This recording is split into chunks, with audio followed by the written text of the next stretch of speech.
So here at the back of the truck we can see what we've done. We've got the rear camera on there which kicks in into reverse, and also the two parking sensors, one at either side, onto the NAS step. It's difficult to put parking sensors on these because you're either cutting into the bodywork or trying to cut through the rear cross member, but the NAS step just allows us to use these two holes, one at either side, just to mount the sensors. They work quite well there. And then we can get a better look at the dash from the inside. So there's the new Puma dash, which replaces the original Td5 which was in here before. So this one's got focal speakers top and bottom. It's got the leather trim on the panels with red stitch. It's got the rubber shelf trays in.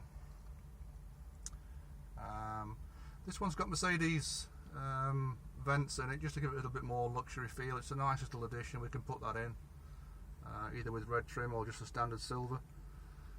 Carbon fibre effect centre console, that's gone quite nicely. But these are the extras that we've put in on this one.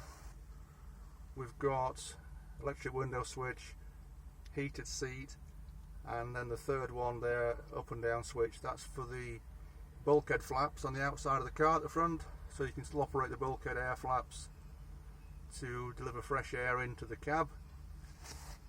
So that's same on both sides, window heat and flap. In the middle it's got a nice Pioneer stereo system. 3 gauges on the top, oil pressure gauge, clock and turbo boost.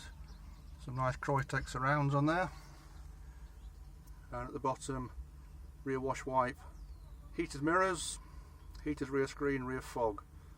And then we've got the two controls for the heater and aircon which we've put on this one. This one's got the aircon and heater system built under the dash.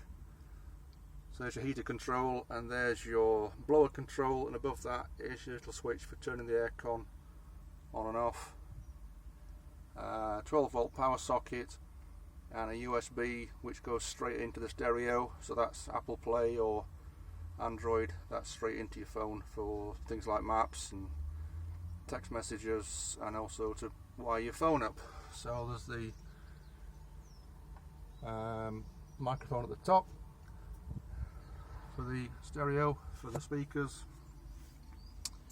Momo steering wheel, again Croytex surrounds on the gauges. This one's got a slick shift on it. That gave us a bit of a problem because the slick shift raises the gearbox mounting by about an inch. We normally have to bend the gear stick to get that on anyway, but with raising the gearbox by an inch with the slick shift, we had to bend it even more, which just threw the whole thing out. It didn't work. So we've had to come up with our own gear stick on this one, which we're going to use on the other ones. So by having to make a different stick for this, we've actually come up with a better solution for the ones going forward. So this one's much longer. It puts the stick almost back into the same position where you would find it on the original. No need to reach down, and it's a solid gear stick all the way through. Slight dog leg in it, but nothing like what we used to have before. Much better fit.